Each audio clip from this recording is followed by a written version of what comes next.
much, and thank you to all of our witnesses for excellent testimony.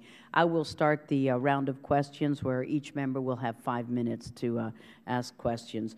I wanted to focus on the Assad regime in Syria, and wanted to ask you, you all discussed it, but why is Russia so aggressively supporting that regime? What benefit, what is the end game? How does Russia see this playing out to benefit the nation? And what are we to make of reports that Moscow has sent elite troops, units of Russian Marines, Special Operation Forces to Syria in order to conduct anti-terrorism missions in the country, whatever those may be?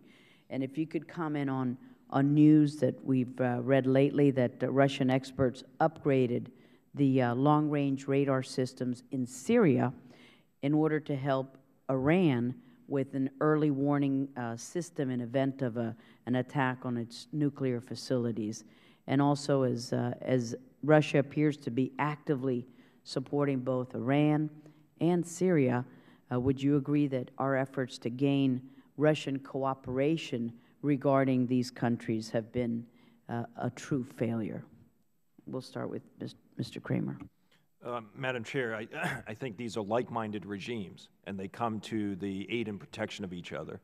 I think Mr. Putin was scared when he saw what happened to Ben Ali and Mubarak and Gaddafi, and he doesn't want to see the same thing happen to Assad in Syria. These kinds of leaders need to stay together.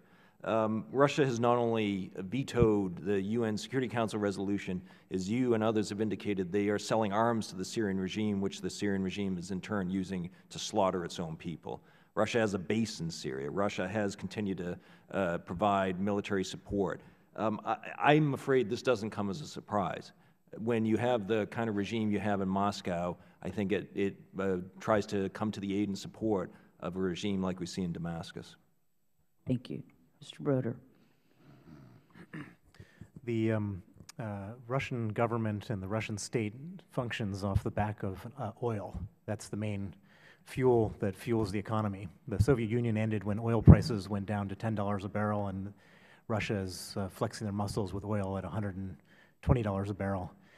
It's in their interest to have instability in the Middle East because it keeps oil prices high, and so Russia's not playing a game that they're not playing as sort of good world stewards when they're voting at the Security Council.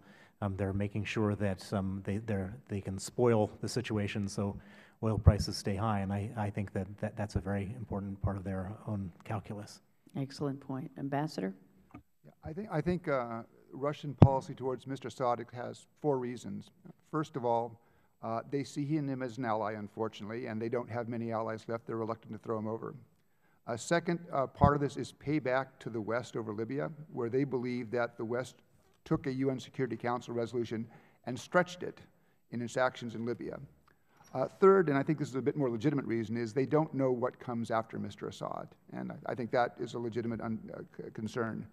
Finally, there is, I think, a rather paranoid view here, which is if you look at how the Russians talk about Syria, it fits into a pattern of how they've talked about the revolutions in Georgia, Ukraine, Tunisia, Egypt, that these aren't indigenous movements, that they're somehow directed, funded by the United States, and that they're somehow directed against Russia. And it seems very paranoid, but when you look at what they say in Moscow, they say it so many times that you think they really must believe it. I think the Russian policy is wrong. It's also, I think, misguided and self-defeating. It's going to position them badly with the Arab world, and if and when Mr. Assad goes down, it will position them badly with his successors. Thank you. Dr. Aaron? Very little to add to what's been said by my colleagues. I think it's one of the clearest cases of the uses of foreign policy for domestic politics. I think Vladimir Putin feels that the support for these types of regimes, and not so much specific support for specific regimes, but opposing the U.S. and the West in the areas of not just strategic but moral concern, is somehow bolstering his domestic political standing. Thank you very much. Excellent answers. Thank you.